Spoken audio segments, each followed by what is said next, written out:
And we're golden.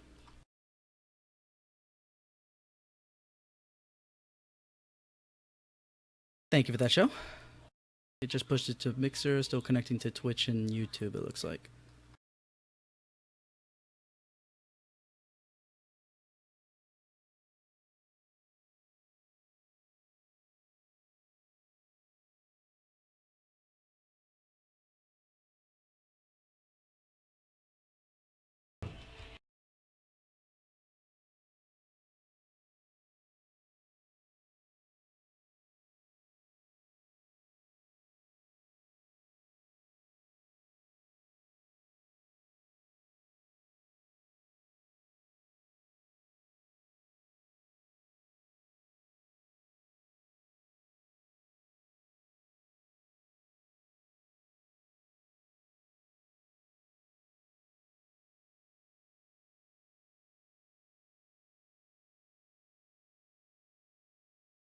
No, music. Shit. Come on.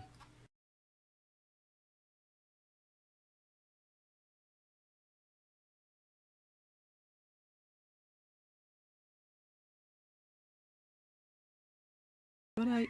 Hmm. Wonderful. Here I tried to take some extra time to get this thing all squared away, but I guess it's not gonna happen.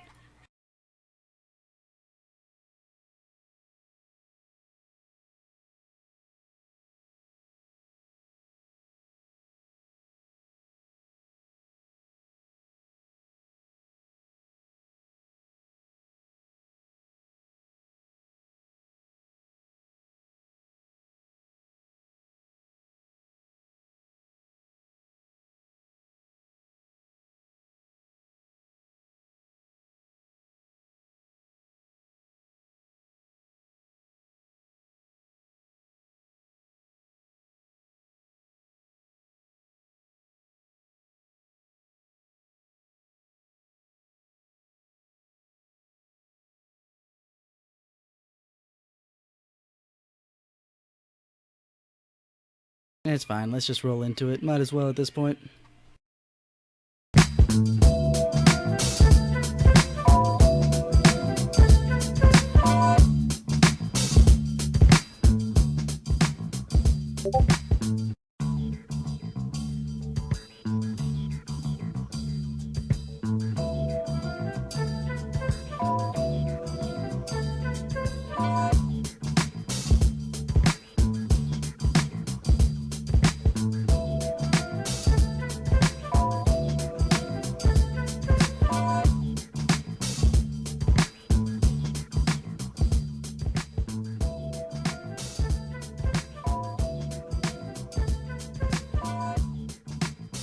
Alrighty, since we're already running late, and I guess I'm not gonna perfect this before we go fully live, and we're gonna have a little bit of undertone in the music during our introductions. Hey, everybody! I'm Kasara. Nice to see you all again for our second episode of the Piecast. We also got Show coming back. How you doing, Show? I'm Sho, the resident one-handed bard and summoner. I'm physically unable to talk, so I use text-to-speech. I'm also one of the officers in Tonberry Pie.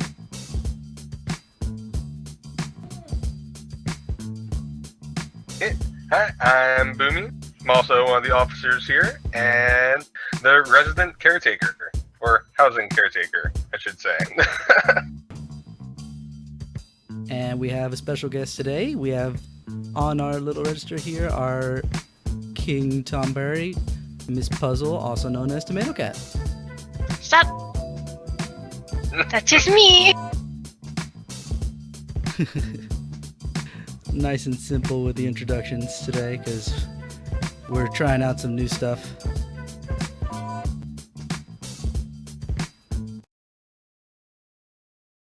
And I wish I could fade that out a little bit better, but you want to know what?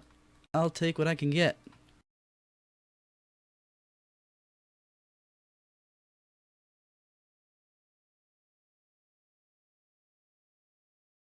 Oh dear. Oh dear. It's like like everything kind of got screwed up on my end as soon as things get kicked off. That's wonderful. Maybe Yeah, I shouldn't have decided to make it all special on episode 2 already. Should have put more status quo in there. Oh well. But anyway,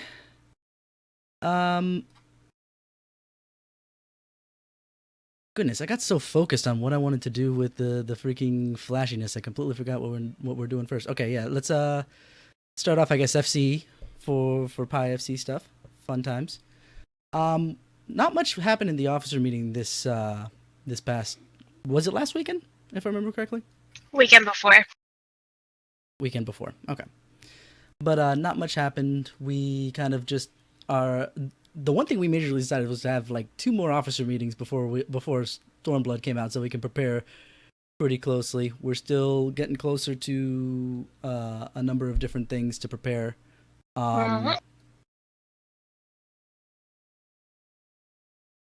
Don't think there was much else to speak of at that officer meeting. That's probably why this thing's mostly empty. Yeah, it was a pretty short meeting for the most part. Just sort of refining things. It's sort of what we're going to be doing until, release date.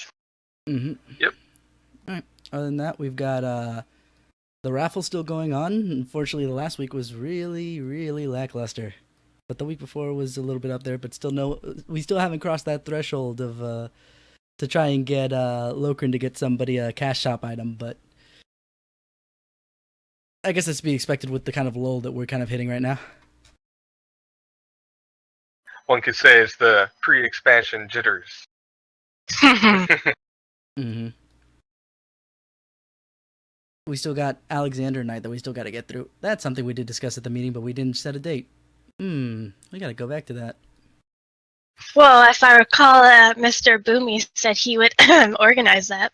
Ah, that's true. That I do accept responsibility. I need to talk to Cyril. Alrighty.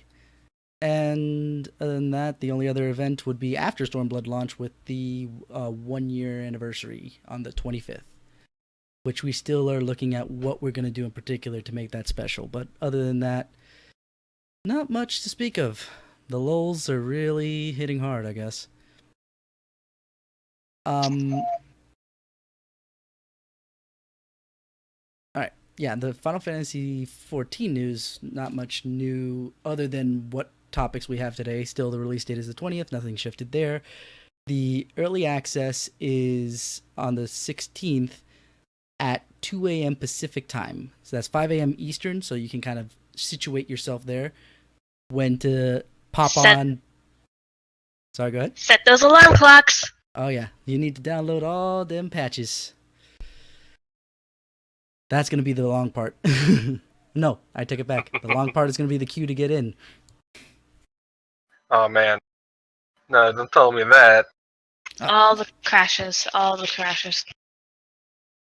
Mm-hmm. So, with that, I guess we can go ahead and jump into our first topic. As everybody knows, last week we had a letter from the producer live, number 36.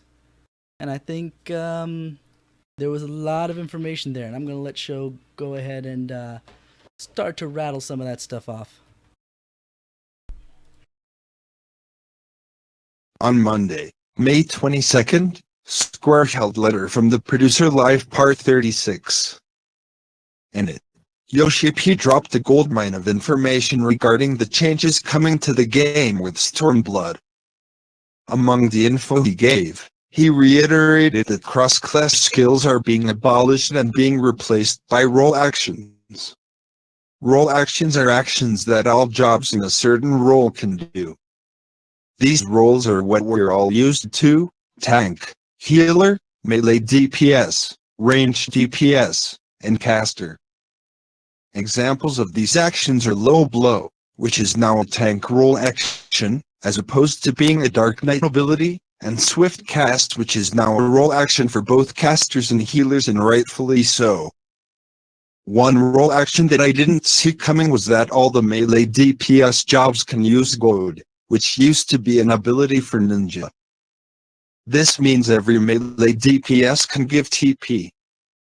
I believe Kisara is going to go over what Reddit has translated from the tool tips later on.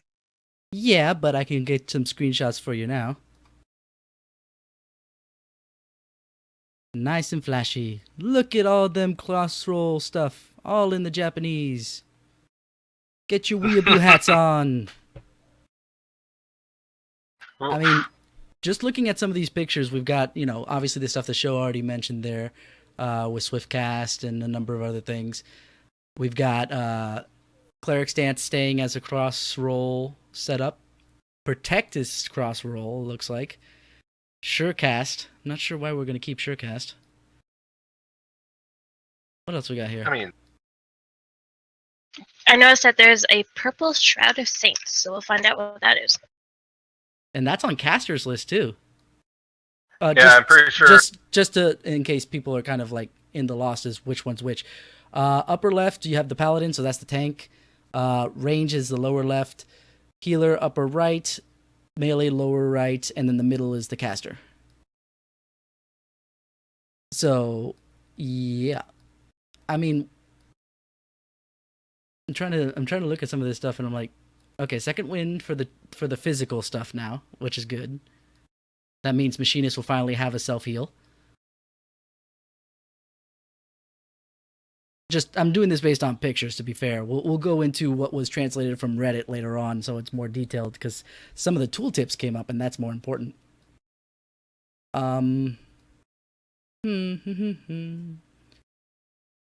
Goodness. There's a lot of stuff in here. Maybe I should wait for the Reddit part later. I wanted to say more about this stuff. Apocalypse is going to be interesting for cross-class, but we'll see what happens. Might be the same as with, how viruses and Eye for an Eye, where there's like the cooldowns on that stuff. Actually, no, Eye for an Eye doesn't have the cooldown. I'm being ridiculous. Oh well. Next up, go ahead, Show. Yoshi P also commented on the known removal of some actions. Using in-game footage, he explained that some abilities have been removed while others have new icons and new names. One example of this is the fact that Quelling Strikes has been replaced by a new skill called Diversion. He also confirmed that the Black Mage skill Monowall was removed. So, I don't really feel that bad about never getting Quelling Strikes now, as a caster main. But, yeah, never had to use it. However, I'm really scared that I'm going to lose the ability to raise people as a summoner. Agreed. Granted, but the only thing I'm going to put out there is I'm not sure if... I mean, the stuff that I get being removed permanently, at least as far as evidence is concerned, right, is the stuff that either we've seen their layout in the live letter, or obviously the stuff that's on the cross-roll stuff, because why have it twice, right? It makes no sense. Yeah. But then, I don't know, because Diversion, that was part of the cross-roll stuff, if I remember correctly, right? Yeah. That's why I'm like, maybe that's just the cross-roll version of Quelling, but I don't know. I guess I'm more of a show me evidence before I believe it type person. Yeah, we really don't know how it's going to be until, like Yoshi P said, when we log in, we're probably the first thing we're going to be doing is readjusting our bars, removing stuff and putting new stuff in, so that's going to be interesting. They used up development time to put in a new icon for the stuff that's no longer there, so make use of it.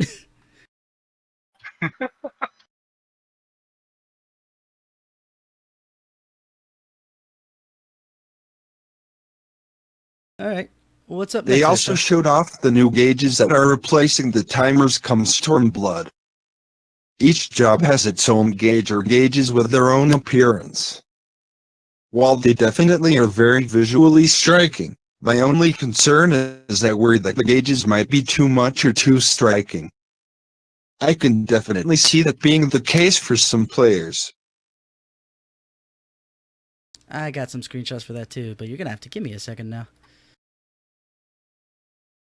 I mean, after watching the the job action trailer, some of them are a little bit more distinct than others. I really hope that you can scale the one for Samurai at least, so that the symbols don't take like a third of your screen. Yeah, you can adjust them on your HUD layout. You can make them as big or as small as you want. Ah, Yeah, Alright, just about done.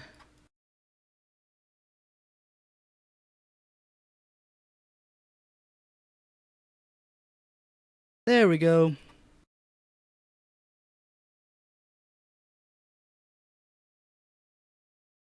Don't they look flashy?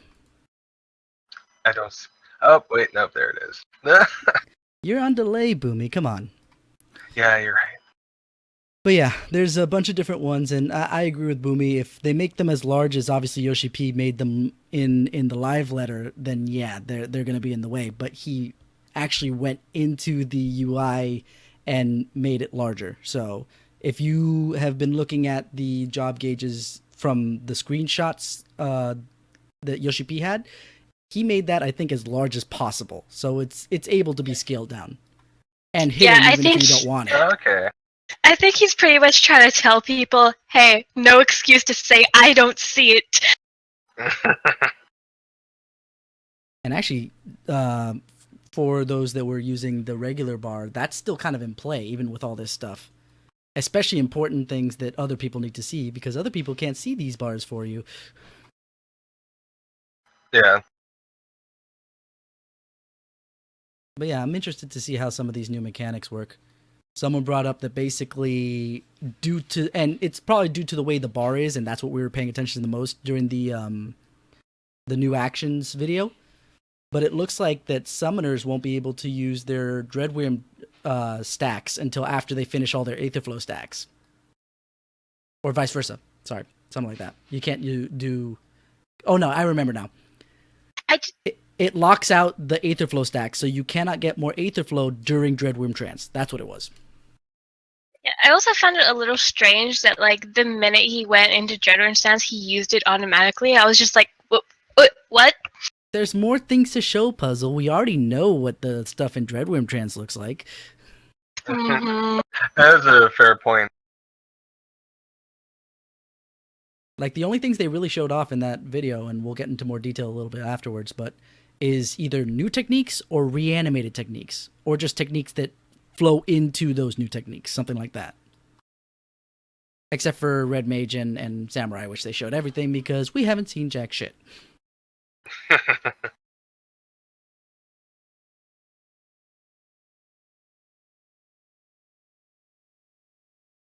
Anyway, next up. we also saw some of the new job actions, and some seem to be grounded in technology, which is fitting, considering where we're going and who we're fighting. Yoshi P confirmed that Bard and Machinist are losing their cast times because the community didn't like them, although I'm one of the players who did like the cast times. Scholars can now channel their Aether to make their fairies tether to a target and continuously heal them. White Mage can now rescue party members, which pulls them toward the White Mage. Oh man, just some of the things that they showed in that video though are crazy. Like,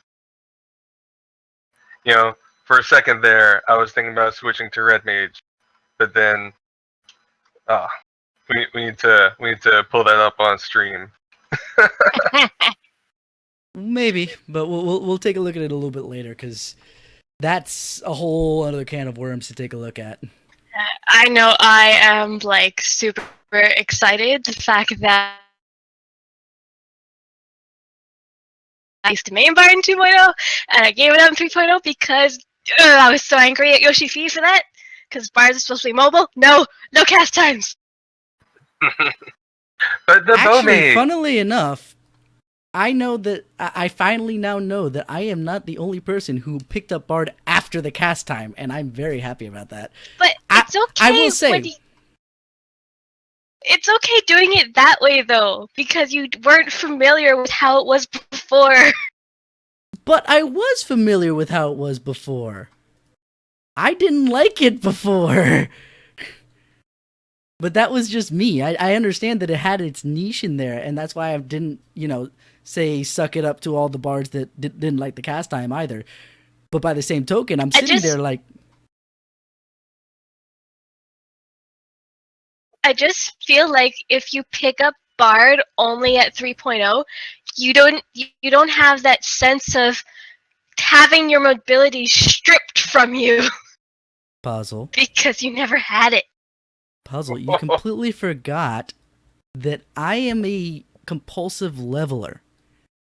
I got all my battle classes to level 50 before Heavensward, so I know this. Fair enough. Now, I can't speak for everyone who decided, as you mentioned, to do that, to start Bard in Heavensward, but as for me, I did everything. I hit all of them to 50 before Heavensward, except for crafting and gathering. That's the one thing that, I didn't experience that beforehand. But battle classes, I did everything before Heavensward. So I'm very much aware of how it played before, and it drove me nuts because I couldn't keep up with the cooldowns. But then I'm also on the fence of, do I main White Mage? Do I main Bard? Do I continue at my Summoner? So many options now. I know. But let's see what else was during the live letter, and maybe we discuss it more in detail. Go ahead, Joe. We were also informed that Stormblood will have as many, or fewer buttons than Heavensward had. One way that they're accomplishing this is that upgradable spells will be consolidated into one button. The first example given was White Mage's Stone. As you receive the subsequent spells, they'll replace Stone on your hotbar, Stone 2 will replace Stone, Stone 3 will replace Stone 2, and Stone 4 will replace Stone 3. However, single target spells will only replace single target spells, and AoE spells will replace AoE spells. So, on Black Mage, Thunder will be replaced by Thunder 3, and Thunder 2 will be replaced with Thunder 4. Can I have a hallelujah? Summoners are maxed. That time. I mean, I don't know how they're gonna do that with Ruin though. Like Ruin 1, Ruin 2, and Ruin 3 all have like distinct purposes in the rotation. That's something that made me curious too with Scholar, because when we see in the video, it looks like they're going to cast Broil, but something else happens, so it might be a different kind of Broil, like a Broil 2, let's say. And Boomy, we don't know what ruins we're keeping. He might be getting rid of some and condensing others. We don't know. Yeah, that's true. And remember, at the end of the day, it's not getting rid of anything, because when you get level synced, so for sake of argument, Stone 3, right? For White Mage, because that's the one we know that is going to get condensed all the way from Stone 1, Stone 2, Stone 3, right? In particular, what's going to happen is when you get level synced below the level that gives you Stone 3, you will only have Stone 2. If you get synced below Stone 2, you will have Stone 1. So you will always have access to these things, but it just depends on what level you're at. So Correct. Open world stuff, obviously you're going to have Stone... It looks like Stone 4 based on the freaking video, which we'll get to again. But for now, we'll have to just see how it plays out. And I do agree with Boomy to some degree, because while Ruin 1 and Ruin 3 are very similar, aside from the cost, because that was kind of the big difference between the two, Ruin 2 is completely different in the fact that it's instant cast. So to lose that is going to be a little strange. Yeah. That's why I'm wondering if he's going to, condense one of those into just one. Who knows? I don't really think so. Just because Ruin 2 is an instacast, that kind of I don't know, it plays an important part in my rotation. Every time I cast an off GCD ability, it's brought in with the Ruin 2. Remember, rotations are going to change. Yeah, that's true, but I don't know. It's not the same exact spell, like in the case of Stone. Mm-hmm. Alrighty, next up. Ooh, wait, no, actually, They I also haven't. went over some of the changes made to the stats. First up was the most useless stat, parry. They have completely removed parry as a stat, and replaced it with tenacity, which increases your damage output, and lowers your damage taken. With Stormblood, Battle Dance Material 5 is now tenacity plus 12, and block now affects all sides as opposed to just the front. Accuracy was also removed as a stat. Now, when you attack an enemy that's the same level or lower than you, head on, your hit rate is 100%. If you attack that same enemy from the side, your hit rate will be raised to over 100%. However, if you're afflicted with debuffs like blind, your hit rate will be lowered, so you need to take it off quickly. Accuracy has been replaced by direct hit, which connects more frequently than critical hits, but deals less damage than a crit, and from what Yoshi P said, direct hit also raises determination. You can also get a crit and a direct hit at the same time. Heaven's Eye Materia 5 is now direct hit plus 12. Piety is also now a substat on healer gear, instead of a main stat. It was confirmed that the tank DPS formula will include strength, but right-side accessories will now be role-specific, so no more putting monk rings on your tank. Yeah, the big changes here. The only thing I'm wondering in particular with this change is with direct hit, because you said that you could get a direct hit and a crit at the same time. So, I mean, people are already questioning what the new stat weight stuff is going to be, but it's like, roll it back. We have no idea. Like, they're already starting to, like, theory craft what would be, you know, the better weight for summoner and this and that and the other. It's like, okay, but that would be all based on what we know now. Not only what we know now about those stats, but what we know now about how to play the current classes. They might change up entirely to the point where it's almost useless to even think about that. Mm-hmm.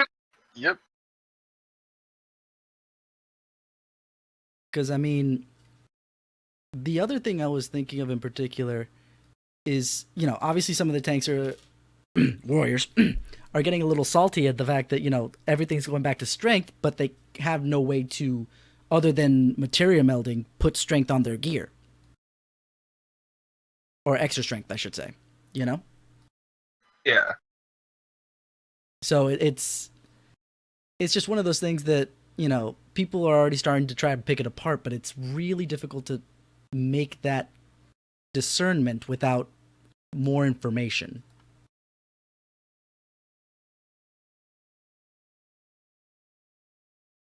I mean, I was never a min-maxer, really, so I'm just gonna throw stuff on there. Maybe hit a speed cap or something. Squeeze in that extra ruin 3. But yeah. Okay, so go ahead, Joe.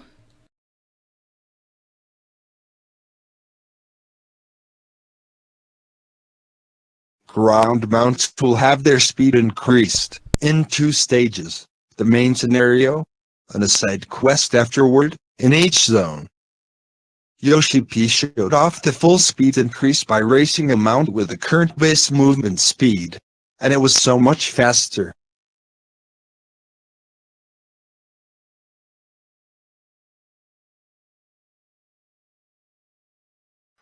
They also went over the changes made to PvP currently. You have to be level 60 to participate in PvP, and all of your PvE skills work, which makes it overwhelming and difficult to play for some.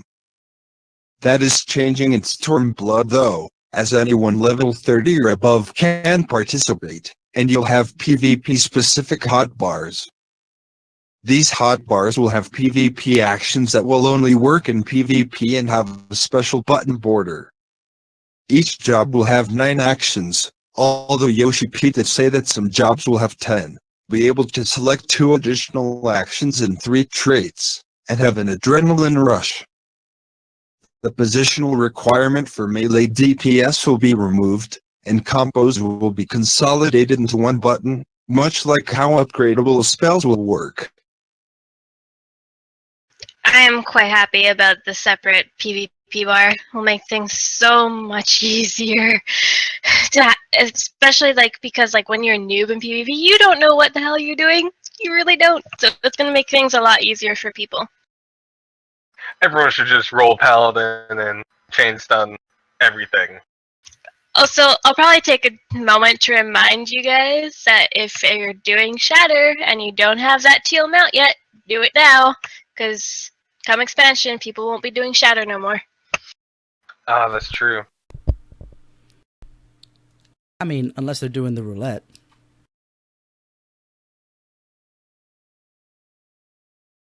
Did you guys kind of forget that there was a PvP roulette there?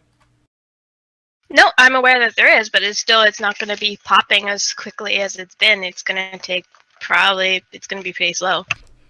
Oh, I'm sure. But I mean, back when I was doing PvP just to try and get anything, but I did a lot of the roulette. And I got some of the old 2.0 front lines. So it's not like it doesn't pop.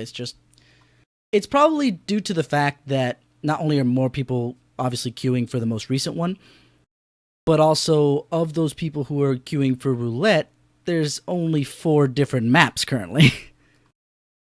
And you also gotta think about it like this: it might be popping, but are you gonna get wins?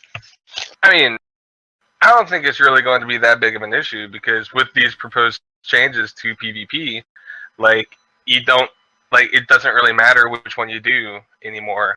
Before, front lines used to be level 50, and no one wants to be level 50 again. So they would do the Heavensward ones instead. Well, Shatter's level 60 anyway, but I mean, yeah. Come expansion, there might be a new Shatter, and people might not want to run the old one anymore. So it's going to slow down significantly. I mean, I think in the expansion, it'll actually get better, especially for the level 50 ones, because since every class is going to have those 9 skills, level won't really matter anymore, which is kind of awesome. That would be good for the 50 ones, because I think the 50 ones are definitely dead right now. Yeah, and it'll be good for the 60 ones too. Come Stormblood, they won't necessarily get replaced by the new map. It'll just be a new map, more game modes, more varying objectives and whatnot. I don't know. I like the direction that they're heading. Yeah, I think it's all good. I mean, at the end of the day, we just like with the regular MMO setup, new players are the lifeblood of it. So if you can't get any new people in there, you're gonna get screwed. Yep.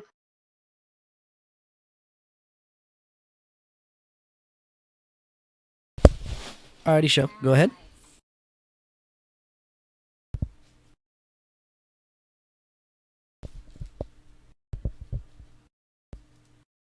Go ahead, show.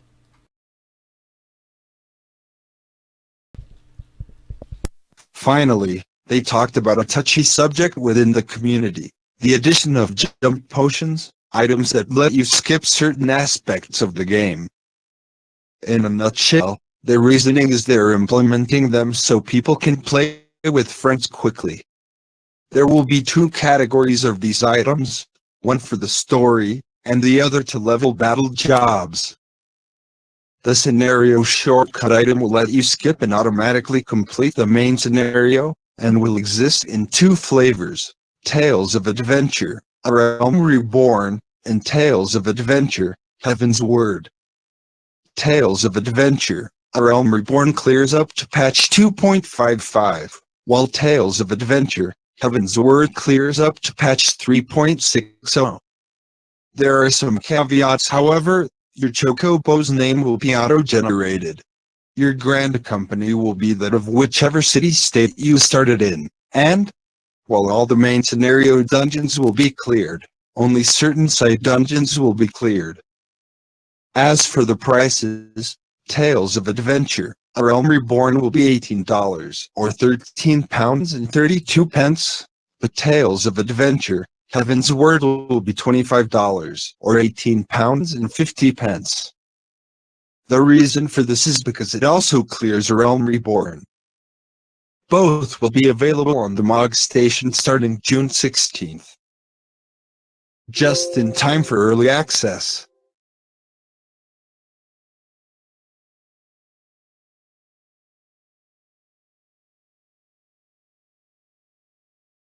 The job level boost item raises one job to level 60, and will be available for all battle jobs except Samurai and Red Mage. The item will be called Tales of Adventure. Insert job here. So, for example, let's say you wanted to do Paladin. You'd purchase Tales of Adventure, Paladin. When you use the item, you get a full set of level 60 gear including weapon, although it's currently unknown what kind of level 60 gear it is. Law? Esoterics? Lore? Scripture? All the job quests will be cleared, you will learn all the actions, and you will be granted access to the Hall of Novice. The item will run you $25 or £18 and 50 pence, and like the scenario shortcut item, will be available starting June 16th. The only limitation is that each account can only have one job level boost item until patch 4.1. Man. I mean, I know a lot of people aren't really fond of the idea of having like shortcut things, but I think that it'll actually help the game quite a lot. Like bring in a lot more players and like helping people that don't want to level that one class.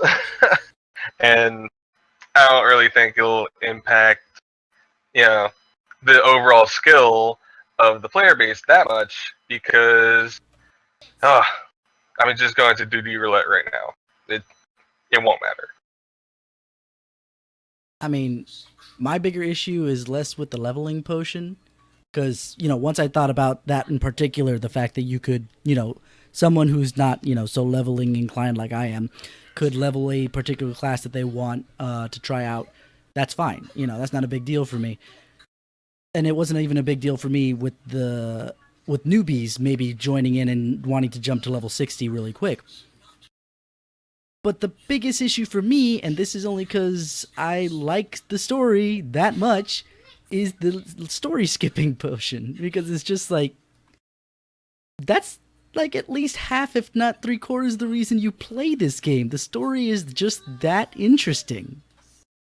True, but I don't know how many people I've run into that are like, oh, I skipped the story.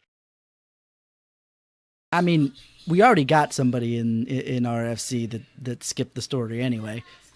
I know that there's going to be people that are going to be like that regardless, but there are going to be some people that, if they have the choice, they're going to be like, yeah, I'll skip the story because, I came from, for sake of argument, like WoW, and, that the past story doesn't make any, doesn't impact anything going forward. But it does. In this game, it really does, or at least so far, to be fair. Hell, I've been surprised with how much they've been digging up freaking stuff that I forgot from A Realm Reborn in Heaven's Word, like late Heaven's Word.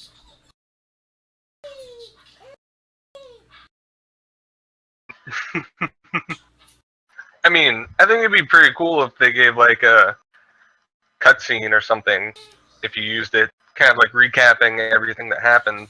But like, I don't know. I know some people like the story is actually kind of like a turnoff for them because it's a lot. Like it's a lot to do. It is the majority of the game. Not the majority of the game, but a large portion of the game. Actually, that does remind me for in particular. Yeah. But it does remind me of when Mass Effect 3 came out in particular. But no, you want to know what? 2, because 2 was the first one you could get on PlayStation. I know exactly what you're talking about. Yeah, they had like a pseudo comic book thing after you chose, whatever was supposed to have happened back in Mass Effect 1 for you, since you couldn't play it on PlayStation. And they kind of showed you a comic book of like recapping that story, because all of what happened there was supposed to have been super important to things that may have shown up in both 2 and 3. So actually, if they do that, then my argument then is moot. If they have at least some way to recap the story for these players that are skipping the story, so that they don't have to sit through the minutia details, but enough to get the overarching plot, then we can feel a little bit better about it. And if they do that, he did say that you'll be able to go back to the Unending Journey and watch whatever cutscenes you wish. Oh yeah, there's that, but that's not the same. I don't ever go back to watch those cutscenes unless I want a screenshot or something. Like going to watch a particular thing where I was supposed to go in as a freaking disciple of war or magic, and I go in on one of the disciple of the hands for funsies to watch, my leather worker try and take on Ifrit or some shit like that. But it does occur to me, or what was I going to say? It was if they get the recap, they better, like, if there's an actual recap and not, they can always go back to the little book thing to check out all the older cutscenes because they're unlocked for them. If they force at least the recap to be watched, a simplification of the plot, it's nothing over 10 minutes, let's say, especially with how long this plot is. They better not skip over Haurchefant, because there's some people that didn't skip the story who still don't know who Haurchefant is, and I'm very disappointed. Uh-huh. I mean, correct me if I'm wrong, but I'm pretty sure that was Corey's husbando until, what happened. I'm pretty sure she has her altar. Oh, yeah.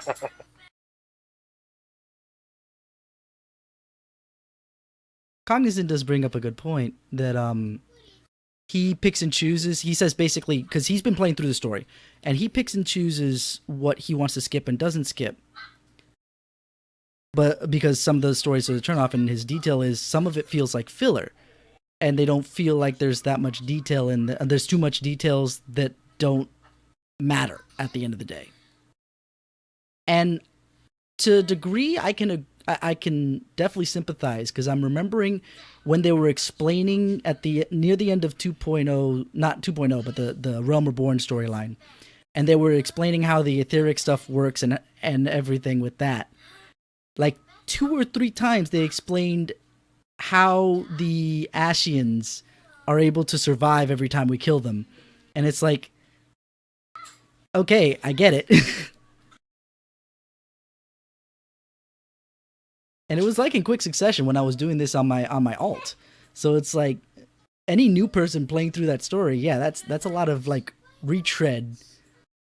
I get why they did it, because in particular, if you were playing live, it's been 2 or 3 months since you last got, an update. It's like a refresher for the people who were playing live. But now it's like, okay, I heard this like 10 minutes ago. Why are we going over this again? Uh-huh. So there is obviously some strength to the counter argument about, skipping some pieces of story at least. That's why I said that if that's actually a good idea by Boomy to say, put a required but a summary, I mean, I'm just gonna say some bits of the story, such as like fetch quests and like the little bits of dialogue, like I skip over that. Not all the time, most of the time. I rarely skip the main story quests. The side quests are like, okay. With the exception of Hildebrand. You never skip a Hildebrand story quest. Ever. You never skip a Sir Amaric quest, ever. But Sir Amaric is always the main story quest, which I already said I don't skip. Good man. And here I am just like, you don't skip the housing cut scenes? Yeah.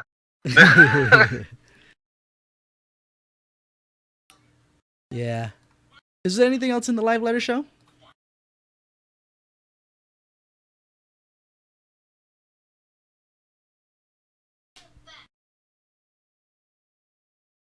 Nope. All in all, it was a great live letter, and I am even more hyped for expansion. Yeah. I think we all are. I mean, I have a tempered hype because we know that the salt blocks will come out of the woodwork, as per usual, with every expansion, saying, oh, they ruined it because this. It's ruined. And the only reason I go in there with a tempered expectation as opposed to like super hyped is because I know that I'm going to read it and it's going to make some sense when I first read it, and then I'm going to get depressed. And I'd rather just at least be like, it could be good, it could be bad, we'll find out what goes on. So when the salt blocks come in, I'm like, yeah, I can see their negativity, their negative counterpoint, but it's still fun. But with that, let's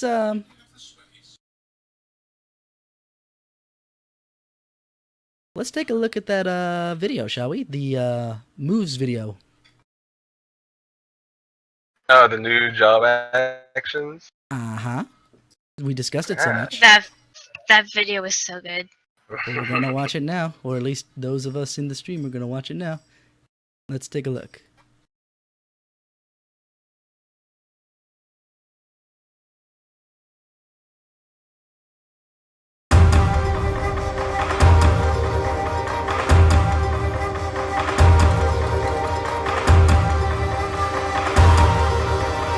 Let me know when you start the video. Let's go. Ooh, I should turn that down.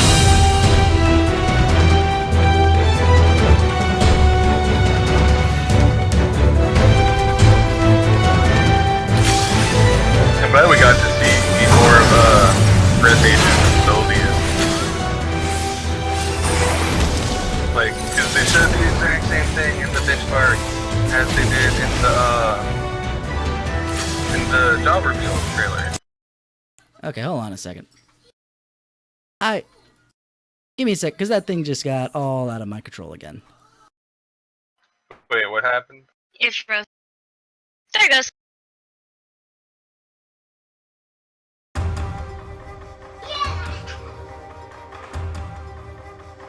Just trying to lower the volume, because that came out really loud.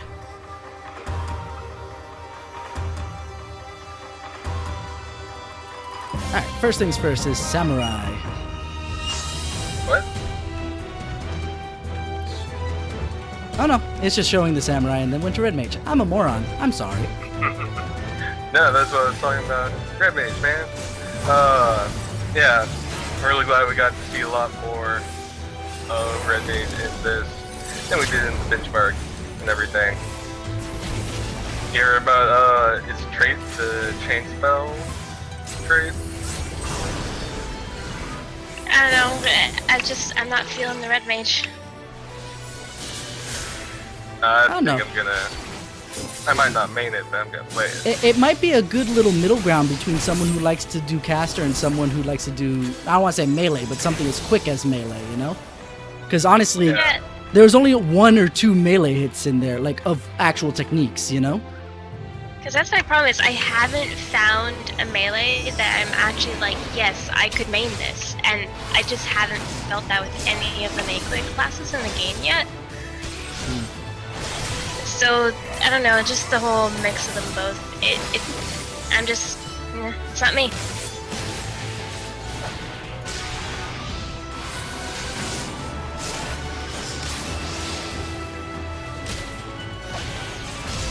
Yeah, the Dragoon doesn't look like it's changed too much. It has a couple of cool new moves, but nothing much has changed visually anyway. Yeah, that's what he said. He said dragoons are pretty much most of the same. Let's see Not the Dark many Knight now. drastic changes. Dark Knight is kind of in that same boat of nothing looks super drastic. I mean, like, it's got a couple new sweeps and stuff like that. Though I have to say, let's see when it comes up. I have to comment on these sceneries though, like how beautiful are they? Oh, yeah. Man. I think the zone that the Dark Knight is in is probably going to be my favorite new zone. Like, look at those clouds. I mean, I think Yep. that's called fog. Okay, Mr. That one right Technical. there. Oh, that flip move that's not plunge right there at the end. Oh, beautiful. Okay, here's the bard. I'm glad that they made Bard more like it looks more like a Bard, like with all the music that plays now. I mean, Yeah, I know I played songs before, but like It looks like they're gonna be so much more support now. Yeah, I hope that because I'm noticing, or I noticed, and actually people on Reddit noticed that the moves seem to that usually don't affect the enemy, like Army's Payon when they turned it on, Wanderers with Minuet, it all affected the enemy, even though it really shouldn't by current standards. I mean, I think they're changing how Bard works. just Yep, in general. we'll have to see what happens there. The Scholar is another one that didn't change too much, other than this nice little fairy tether thing. Oh, and Libra, you saw that? Yeah, there's that too. Oh, and Scan comes up. That's another big one. I want to know what that does. No, I mean, Libra is scanned. Oh, okay. Sorry, I thought we were talking about the earlier thing. Yeah, here's that Broil thing that looks a little bit different, but it could be Broil reanimated, or it could be like a Broil 2. We'll have to figure it out when we get there. Here's Ninja. A lot of prep work. Ninja looks so cool. Yeah, everyone's saying that it got the Naruto frog. Oh, it did. Yeah. It totally did. Yeah, my Never major... really watched Naruto. The thing that I'm going to find interesting is, does it actually slow down any bit? Because the biggest issue with the server move has been the tick, with especially the mudras, because they're on a half-second cooldown before you do the ninjutsu. Yeah.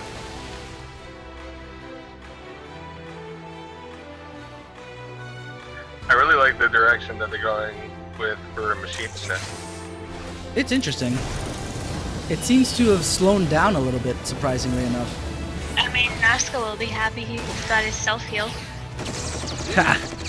You mean that Nazca wasn't already one of the best healers by healing machinists on, FF logs at all? Using all the potions he has? Yep.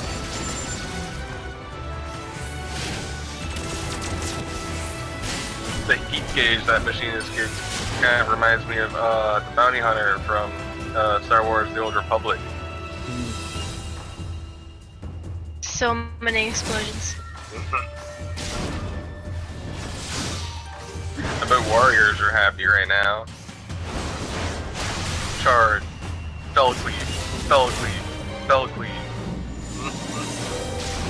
Yes and no, considering the fact that you've also got the nerf in damage overall, since everything's shifting back to strength again. I forget who it was, but I know I was like, I think it was Magnus. I was sitting in the channel with him when we were watching the live letter, and he was just counting the spell cleaves. He was like just losing range. At least I think it was Magnus. But anyways, whoever was in the channel with me was. I gotta say, I like this song.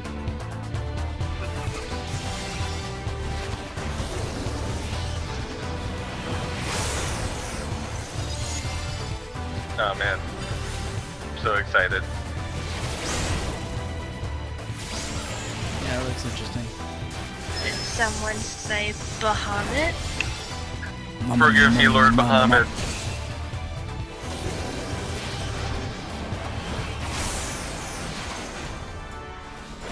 I almost switched my main, and then I mean, one of the And things then I I did saw notice the with this light. Bahamut summon is he was no longer in Treadworm stance, nor did he have any Aetherflow stacks. So this is going to be something completely separate. So I'm wondering if maybe you have to spend your Dreadworm before you can activate this. Maybe. oh yeah, I think it'll take 2 Dreadworm, like kind of like you get an Aether Trail stack after using Aetherflow. You get something after using Death Flare. Spend 2 of them to summon Bahamut. So I'm predicting it already. We are going to be saving so many Black Mages and so many Dragoons as a White Mage with that fucking pull. They're just My going fault. to use it as an excuse now. They're just going to Actu- stand in the poop, and You- we're you going to said- have to save their ass. You say as White Mage, but according to my fault, that's actually one of the shared roles. I don't believe them. Oh, that would be a little strange. I don't think so, because they haven't shown off any shared move things in here other than like Swift Cast, but that doesn't really count.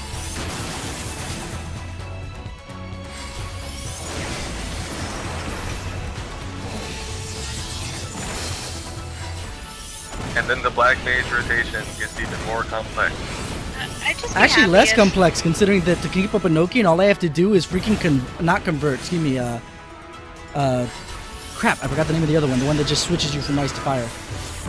Transference. But either way, it's simpler from my point of view. But they've made things better with the Nokian, I think, didn't they? Oh, my fault brought up in particular. Apparently, it's a possibly a 5-hit combo for the Dragoon. Oh wow. I would be happy with White Mage being a little more supporty and less DPS-y. Now, something about this Astro, the thing on the ground makes me think of freaking Wildfire because they put it down early, and then by the end it goes off. Yes.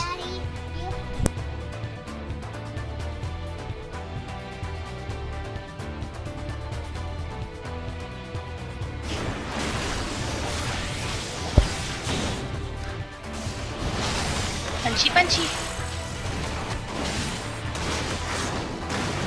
I don't know enough about monks. Just in general. All I know is their animations are always so cool.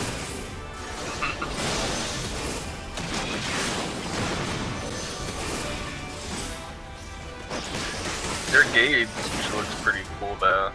Not gonna lie. It's alright. Here's the Samurai, our other new class. This actually doesn't look all too complex, because basically you're building up the sword meter, and then, certain abilities or ending a certain combo, I assume, will fill up the other 3 circles. This is the new class I'm more excited for. Are you gonna switch to a samurai tomato can? I'm gonna try it, but I'm not gonna try it right from the get-go. I'm debating on whether or not I'm gonna level up my White Mage or my Summoner first. I guess. Dragoons are now no longer the only one with the cherry blossom. This is true. And Paladins are last.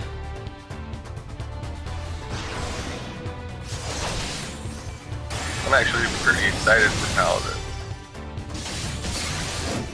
They get that mini holy and a huge like conal sacred soil type thing. I remember my student leveler, he's like, no, I can't see it. Where is it? Where is it? It's like so huge, like, how can you miss it? If anyone says they can't see it, I'm just gonna laugh. Yep.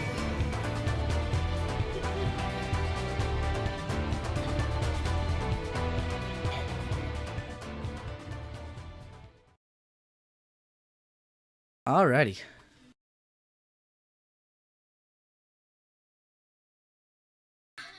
So with that, let's take a look at the what Reddit decided to translate out of the little things. So what do we got here first? We'll start with the tank roll actions real quick.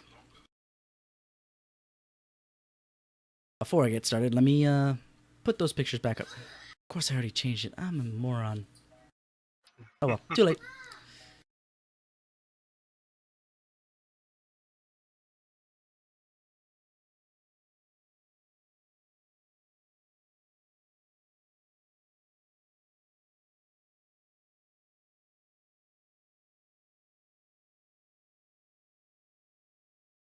Gonna fix it up now. Might as well.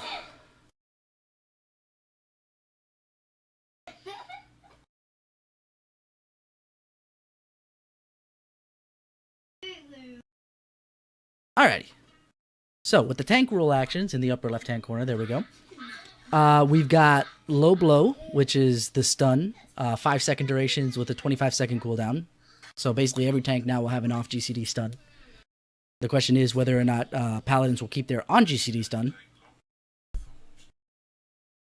Provoke is going to be on there. That doesn't change at all compared to how it is right now. Convalescence healing will be the healing received increased by 20%. 20-second duration, 120-second cooldown. Anticipation is a new one. We didn't see what it does, but that's a new one there. Reprisal, which is another Dark Knight technique.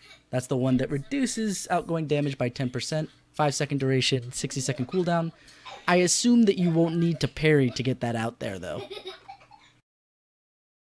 Yeah, I think I read that. Yeah, we got Interject. Silence a target for 1 second, 30-second cooldown, so that's every tank's silence ability. Ultimatum is the AoE provoke that everybody's kind of talking about. 5 yalms in radius around the tank itself, and is on a 90-second cooldown. And Shirk, which we have no idea what Shirk does yet.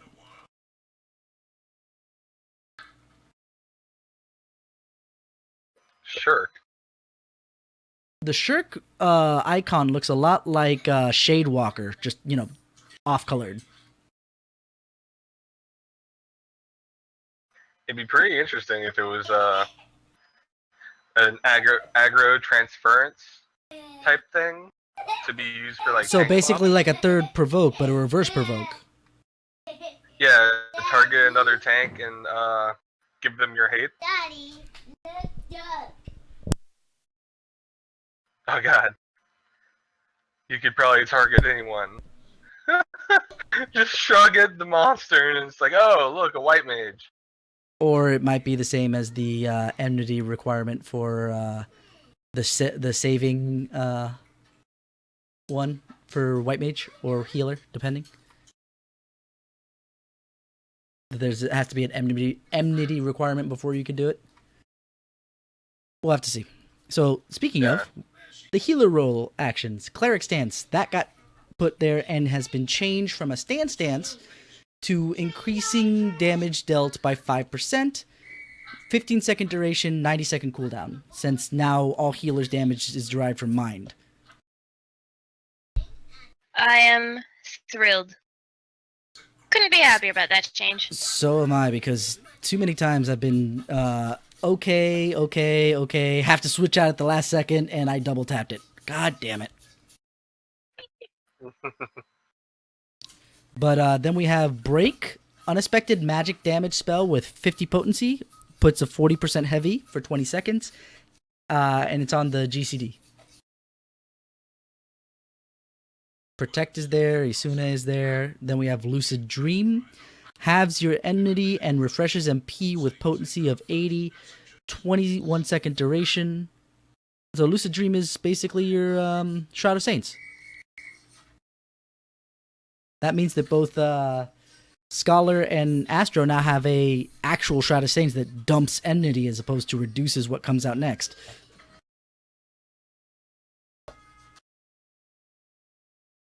Then you have Swiftcast, Eye for an Eye, Affection. There's nothing there though, as far as the tooltip. Surecast, Rescue. Pulls target party member towards you. So that is a cross roll action for healer. What? Really? Oh, man. It's got a 150-second cooldown, though, so you can only, troll every so often. I'm sorry, white mages.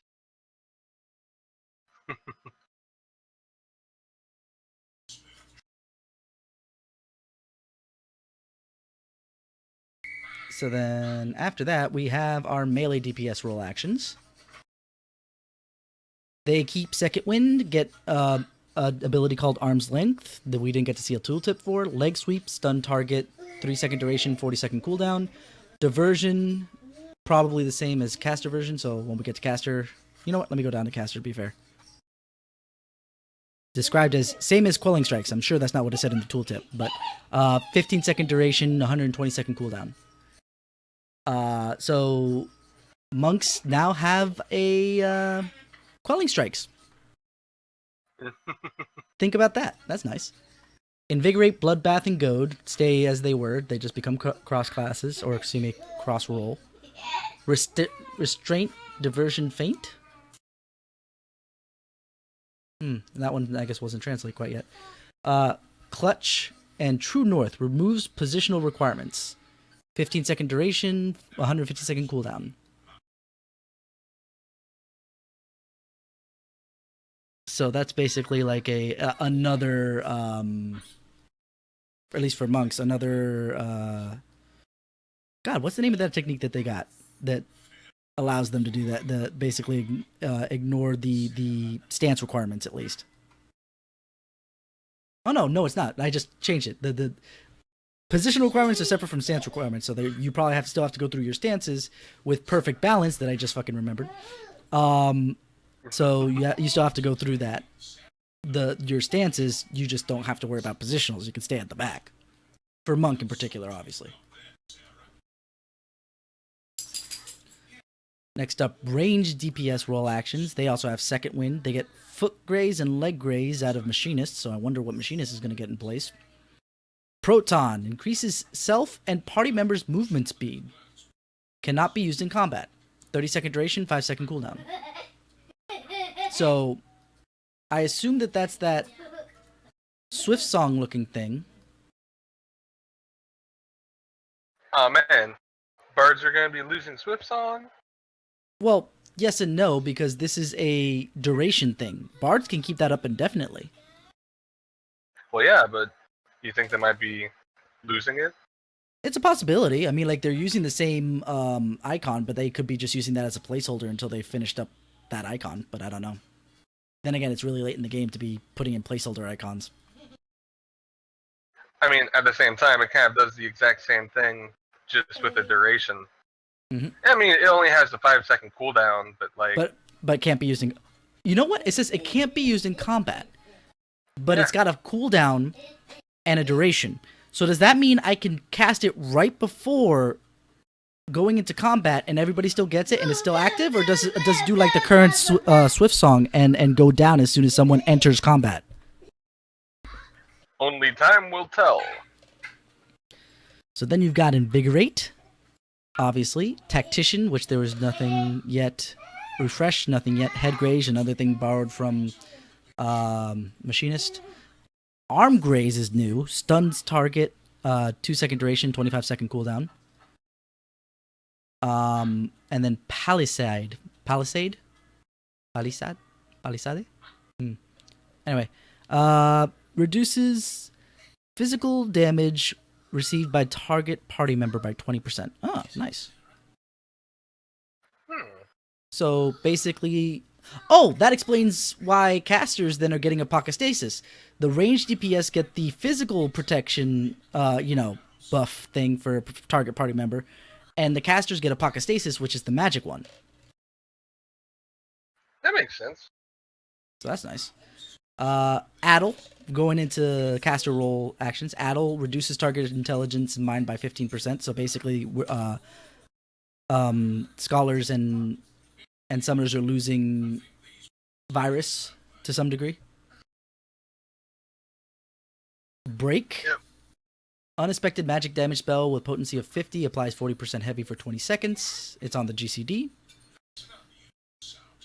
Drain. Unexpected magic damage with 80 potency, excuse me. Portion of the magic damage dealt is converted to health. It costs 600 MP. That's kind of interesting.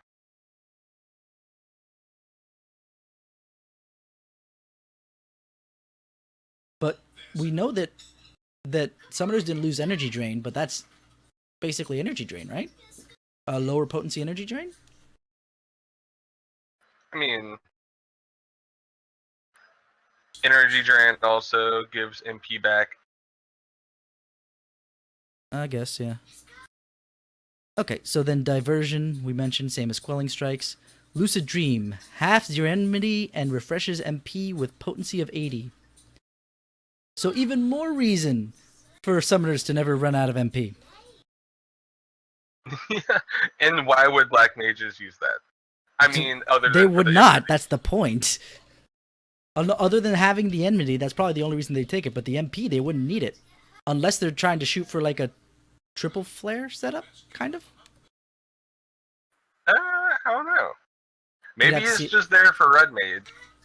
That's true. We're not sure about the costs of red mage abilities yet, and how much they will be bleeding mana, if at all. Swiftcast, mana shift. Transfer 20% of your max MP to target party member. Okay. So casters are gonna get some. So healers no longer have to ask for Bard to get mana. If you have a caster in your party, say, "Give me your goddamn mana, Black Mage. You don't need it right now." Apocastasis, as I mentioned, got transferred over. Sorry, go ahead, Boomy. No, especially Black Mage, they can just pop back into Umbral Ice and like that's nothing. Exactly. That's why I specifically said, Black Mage, give me your MP. You don't need it.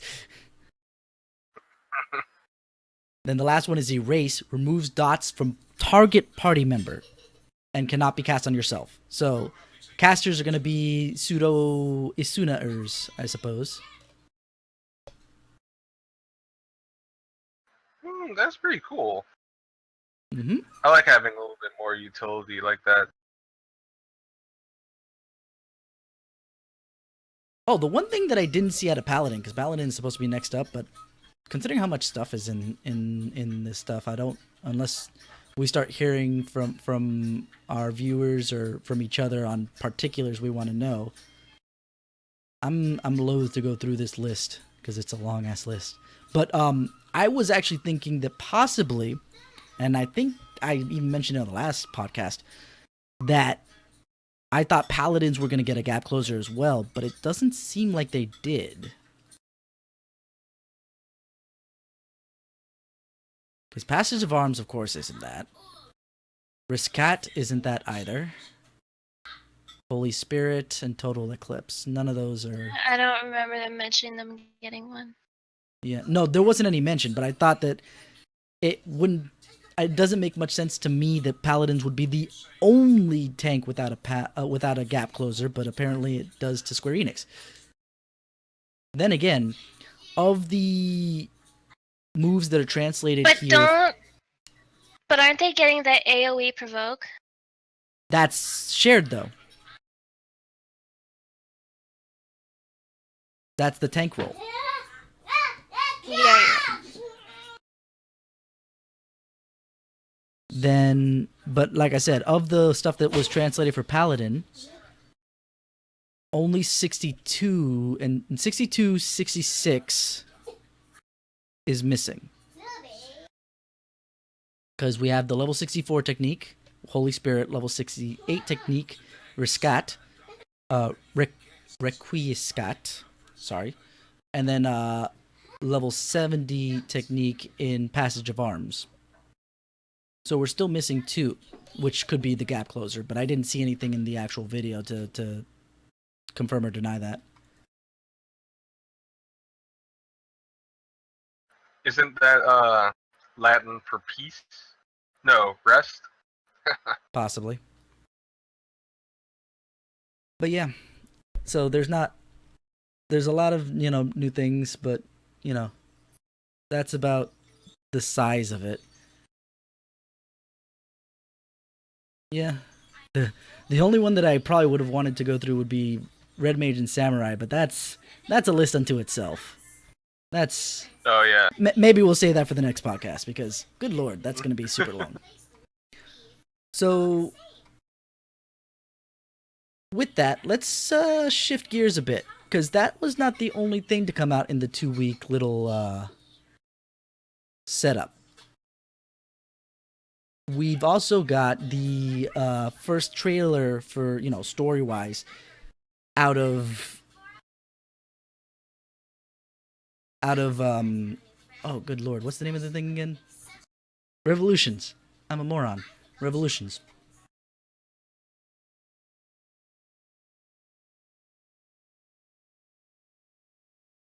Do you guys even remember that even came out? Well, yeah. The Heaven Song of Stormblood. The Answers of Stormblood. the Susan Calloway song of Yes. Stormblood.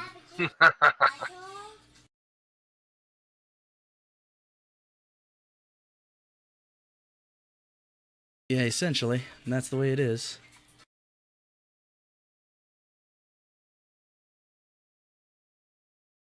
Let's take a look here. I was thinking about... Should we watch the whole thing? Sure. Why not? Let's do this.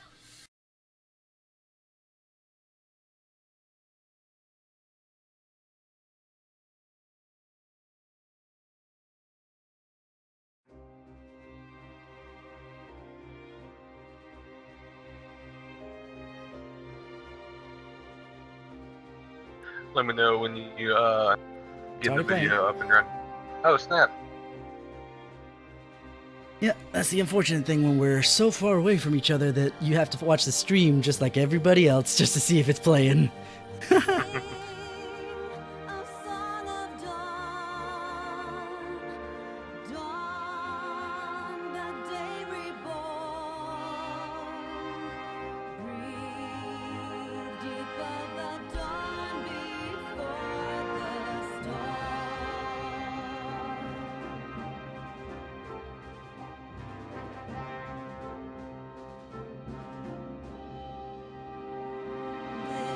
It's a really nice song though. It is. Nothing's ever really topped Answers for me. I mean, like, they're great, but Answers still is my favorite. I mean, I'll say I prefer this one to Giant Song. Cough is Bahamut. It has nothing to do with Bahamut, really. I listened to I it mean- on its own. Dragon Song and Revolutions don't have. Oh, we They got the have new Bahamut in Garlean it. coming up here. Xenos.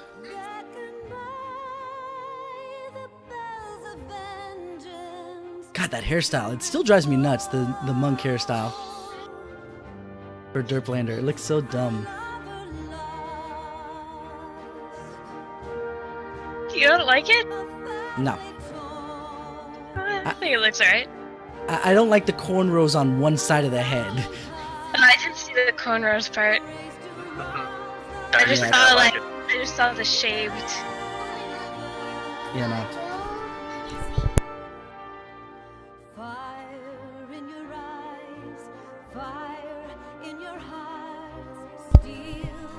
I want those glasses. I want that outfit. Yeah, we got Alice confirmed as Red Mage at this point because she now has everything. Ah. I want those weird coral structures. This bothers me that they're using the exact, freaking animations from the thing for the trailer. It's like, I know why, because it's going to be cutscene in the actual game, but it's kind of weird to see, like those gladiator moves.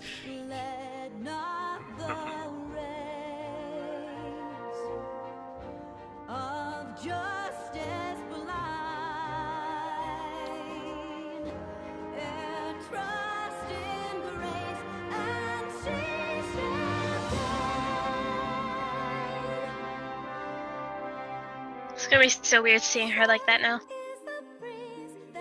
Who? Ida, but not Ida. Oh, Lise. Okay. The one thing I'm curious about is that Lisa was all about going into Alamigo to rescue everybody, and here she is, on the other side of the freaking world with us doing this crap. It's just like, how did we convince her to do that willingly? Am I the only one that's bothered that all these Ora are wearing Thavnarian headdresses? You do know where they are, right? That's not Thavnar though. That's Othar. Granted. No, Thavnar's in the ocean. It's like in between all this shit. But aren't these also the ones that travel? Or am I thinking of the other... The nomadic tribe? Nah. I might just be too picky. Could be. Oh my god. Please, Square Enix, give us a smoking pipe emote. Come on. Of course. Of course, Boomy. Yep. I mean, this NPC woman gets it. Like, I just want to be her. Isn't that one of those really old cigarette things, though? Like from the 20s? I mean, Well, it's a God Japanese damn it. version, technically. Goddamn what?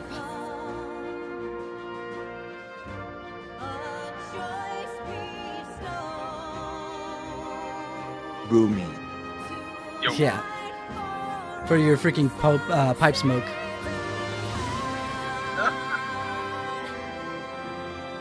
I love how Thancred only shows up like once or twice throughout this entire thing. Like we see everybody like multiple times, especially like Lise, Alice, and Alphino. But Thancred barely gets like one or maybe two scenes.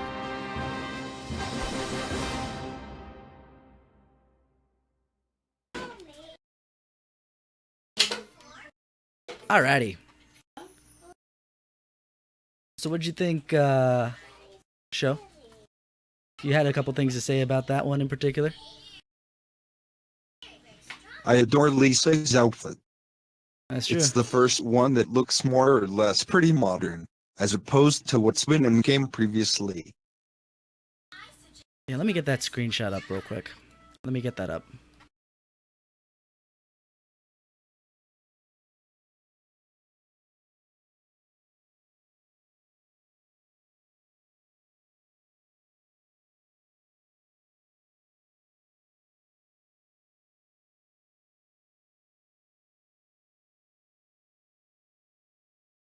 There we go.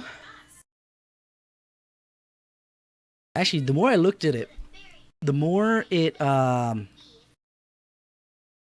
actually pretty similar to what she's got now. The short shorts, the armored legs. The only difference is the fact that she's got, a lot more navel showing. And no headpiece, of course. you know my true identity. Here, look at my belly button.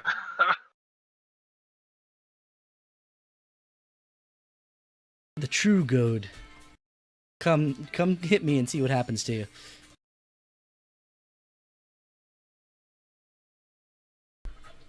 Then what else there? Sanasi Galvis seems to carry a total of 3 swords at this side, each with a specific ability. Yeah, that'd be interesting to see. Kind of reminds me of another anime that we kind of follow here, or not everybody does, but a lot of us do in Pi Ruby with Yang's mom, Raven. She has that sword that kind of shifts blades. Granted, here it's 3 separate blades, but it'd be interesting to see if it's got that similar kind of setup.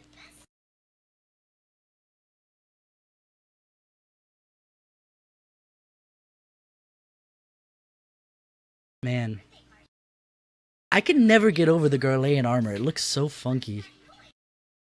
It reminds me of the Judge armor from Final Fantasy I XII. mean, yeah, but that was just ceremonial armor. They wear it like battle armor, and it's weird to me.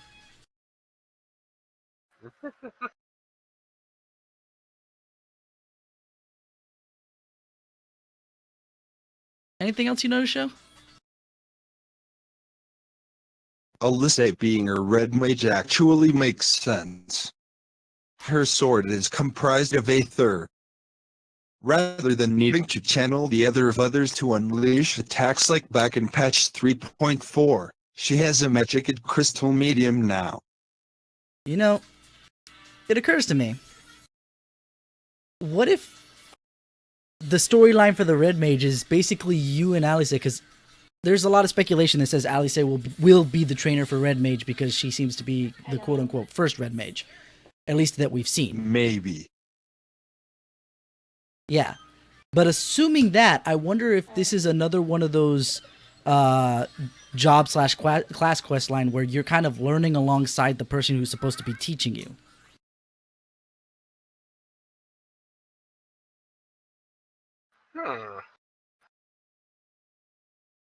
Obviously, it's Perhaps. it's based around the assumption that that's the case. But we have nothing else to go on right now. So,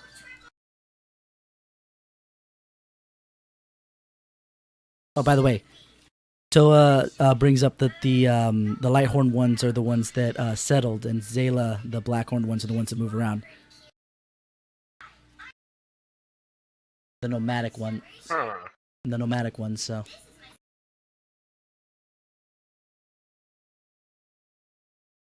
Maybe they just run Aquapolis a lot, and yeah, just keep getting Thavnarian silk. Who knows? it's true. What else was there? I suspect that Ishtola will die. Not Oh! just because of the less than stellar history regarding people who save others, that is, Luiswa and Papalymo, but also because of something that Matoya said to her, way back in patch 3.0. I need not tell you that it consumes your very life force to see by sensing the aether around you.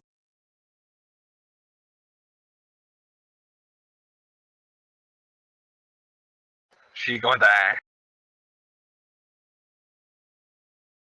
Yeah. We kind of knew that was going to come sooner or later, because obviously the fact that she's so obviously blind and using the aether to see to the point where she doesn't turn around to look at people when she doesn't need to.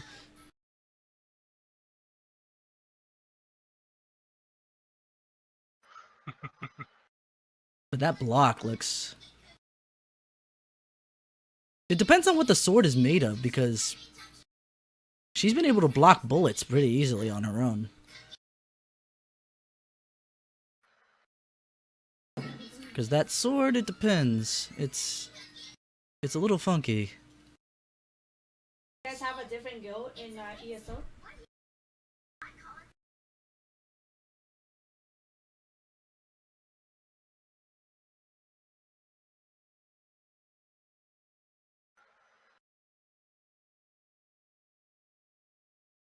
And we really need not mention this part, right, Sho?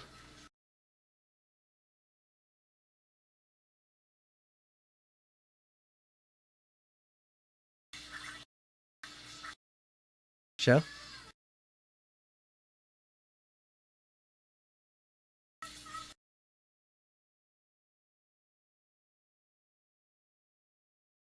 I know I am not the only one who has said this, but that NPC looks an awful lot like Mitsurugi from the Soul Calibur franchise. Yeah, I think everybody kind of poked fun at that for a while. I mean, it didn't help that he's a samurai. If he was like anything else, they would have been like, oh, look at that, another Japanese-looking character. In a Japanese game. How surprising. Yeah. Well, we'll have to see how it goes.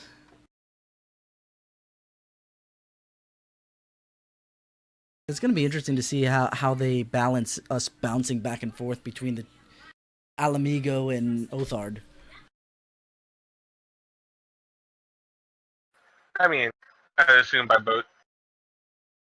But I mean, like, how do they explain why the hell we're charging into Alamigo to try and free it because,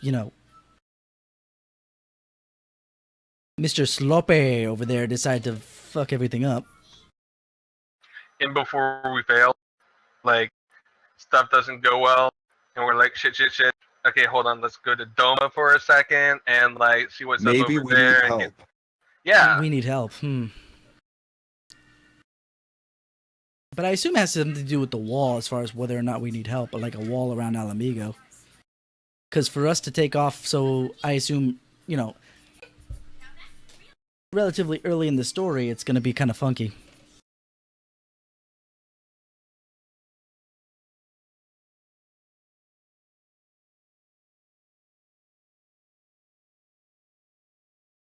Too many things, too many thoughts. Too many... I don't even know. Don't know anymore. I mean, we didn't even get to see all that much. Is there Is there a what now?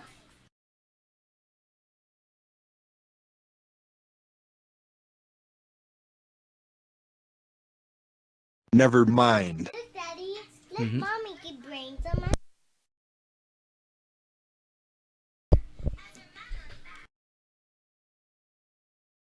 Let's take a look through chat real quick, see if there's anything cool going on. Ah, haha.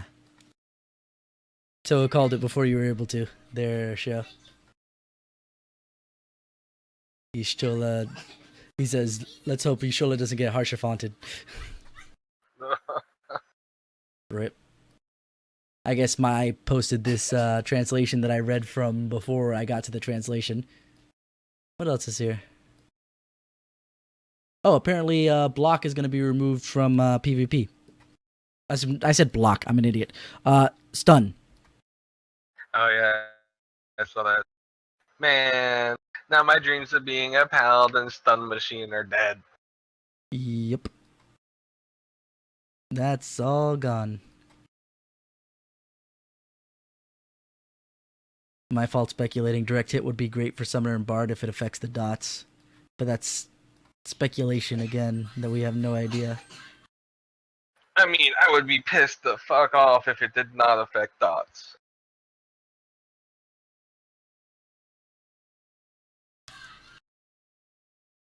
So, let's end with this. What do you think will be the most difficult part of trying to complete the 4.0 storyline? Let's roundtable this.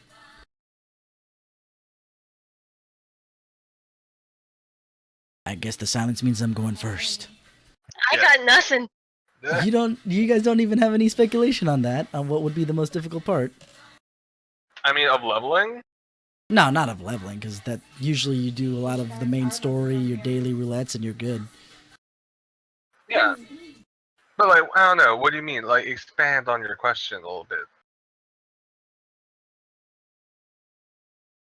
I mean, there's going to be a lot of difficulty. If Heavensward taught me anything, there's going to be a lot of difficulty doing anything come launch. Between getting in, the long-ass download to get it started, the fact that they will probably have an AFK kick timer activated again. The Okay. fact that I completely forgot about doing my dailies and got level locked again. I think I know what will be the most difficult thing. Uh-huh. Learning the new rotations. It's gonna be At least for a couple of weeks, it's going to take people a little bit to figure that out. Yeah. It's gonna be super interesting for that in particular, because you've got stuff like, I'm trying to remember. Like, Monk didn't change too much going from 2.0 to 3.0. Really? Like, just got a bunch of extra off GCDs for the most part. And, but nothing like super huge. Plus the, obviously get rid of all my stacks for a last big hit before, the boss goes away. I know, right? But Black Mage didn't change at all until you got to level 58. And then changed again once you got to level 60. So then you're sitting there like, this whole thing just changed on me in the last second. I have no idea what I'm doing. So learning will almost have to be completing at the same time. It I depends on still what. have no idea. I still have no idea what I'm doing on Black Mage. Yeah, I agree with Puzzle. I say it's going to be learning the new meta. Oh god. New meta. Yeah, I think the overall new meta is going to be what's difficult. Like, not just the rotation, but like figuring out what stats to prioritize once you're at the end of the road. Like, obviously, while you're leveling, just take whatever's best for you. Wow. That in the newest dungeon, did that piece of gear drop for you? Is it a higher eye level? Freaking take it. It doesn't matter. The higher freaking main stat will outbalance everything while you're leveling. But when it comes to endgame, what are we going to do at that point? Because we've got the new restatting between the new stats that were there, the fact that Piety is now a substat only for healers. The weights are going to get all messed up. Obviously, planned around this almost. The fact that we're gonna have to redo weights, but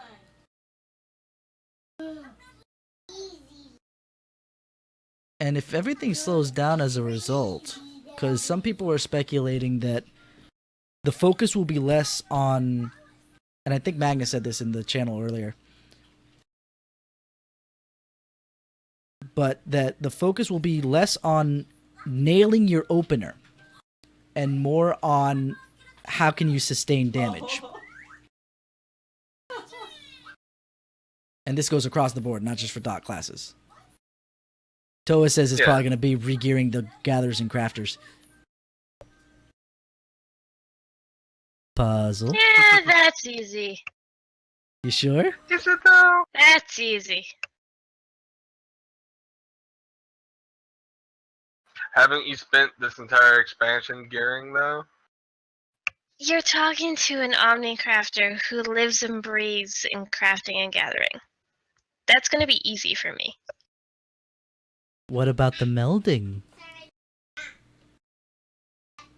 Melting is not going to be needed ASAP. You can take your time doing that. Yeah.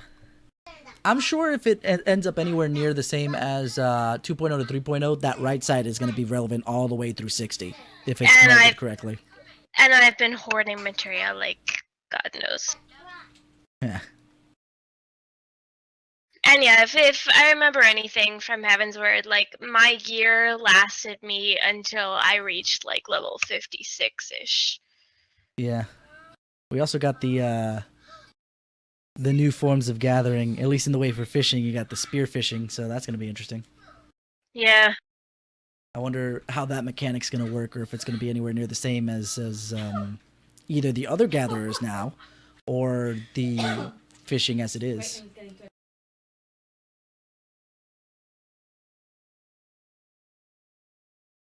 I think at the end of the day, there's not going to be anything we haven't seen before. It's just a matter of adjustment. I'm very much in agreement with you guys.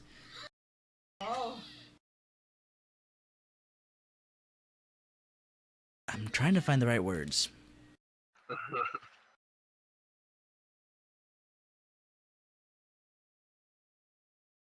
Because in Stormblood, everything changed to some degree.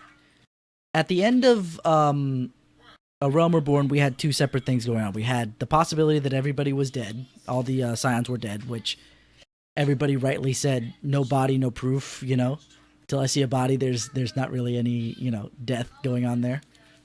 And sure enough, nobody really died. Then you've got the end of Stormblood, where we not only lost Haurchefant and Stormblood, the end of Heavensward, where we lost Haurchefant already, in Heavensward proper, but we also lost Papalimo. And it's relatively certain, even with Papalimo, with the no body, no proof, that, they're gone. Mm-hmm. I mean, Louis Fa didn't leave behind a body, and look what happened to him. Yeah. So, more than likely, we're going to start to lose people as we go along in this. I mean, it even shows in the shift from 2.0 to 3.0 being a more defensive nature to a more offensive nature. Because at the end of 2.0, we were running away because we didn't want to get, hit for the assassination of what's-her-face. God damn it, I'm forgetting people's names now. Nanamo. Olamo. Yep, we didn't want to get hit for that, so we just ran away, defended ourselves up in Ishgard, and became as helpful as we could. But going into Stormblood, we are the pride of everyone that we've come across, other than the Garleans, of course. We are going on a true offensive to Alamigo. There's a lot at stake here. It actually wouldn't surprise me. I know that Sho and Toa both tried to call Y'shtola dying, but I wouldn't be surprised if Lisa goes at some point too. Plot twist: the character that actually dies is the Warrior of Light. How do you keep... 2 words. 2 words. Doom Train. No. Not how are you gonna kill the Warrior of Light? How, in an MMO, how would you keep people playing if their character died? Okay, tabletop D&D, player killing is a thing, and I get that. It's a thing in RPGs, especially like tabletop D&D and stuff. But you get the ability to create a new character. In an MMO, that makes no sense. I don't know, man. In between 1.0 and 2.0, everyone forgot about who you were. It could happen again. 4 words. It's all a dream. It's... Ah, Fuck you, show. Seriously, a dream... That would literally be the worst thing to have in this game. More than it ending, almost. Because, good God, it's all a dream is always such a boring cliche. Like, the only time I liked that quote-unquote cliche was when the movie was about dreams. Freaking Inception. See, that one made sense because the whole thing was about, layers of dreaming, and that's fine if, the end was whether or not it is all a dream. But when you've been playing this thing for so long or watching this thing for so long, regardless of media, and, we're all a dream, it's like, BS.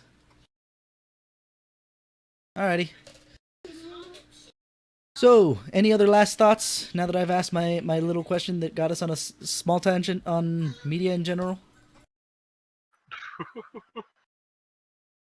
no, I think that about wraps it up.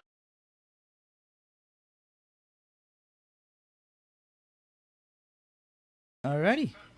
So with that, thank you everybody for coming out to the Piecast. We hope to see you guys around more. And make sure if you have any questions for the next podcast, we're going to, like we said last time, we're going to try to do this every 2 weeks or so. Go ahead and tweet us at Tonberry Pie XIV. That's TONBERRYPIEXIV. And you're going to use the hashtag PiecastXIV. That's PIECASTXIV. You can also reach me over at DarkForce95, DARKFORCE95. You can reach show at It's Showtime, ITS. You can follow me on Twitter. No, go ahead, show. You can do it. Take it away. Go on. Nah. I stepped on you. Go.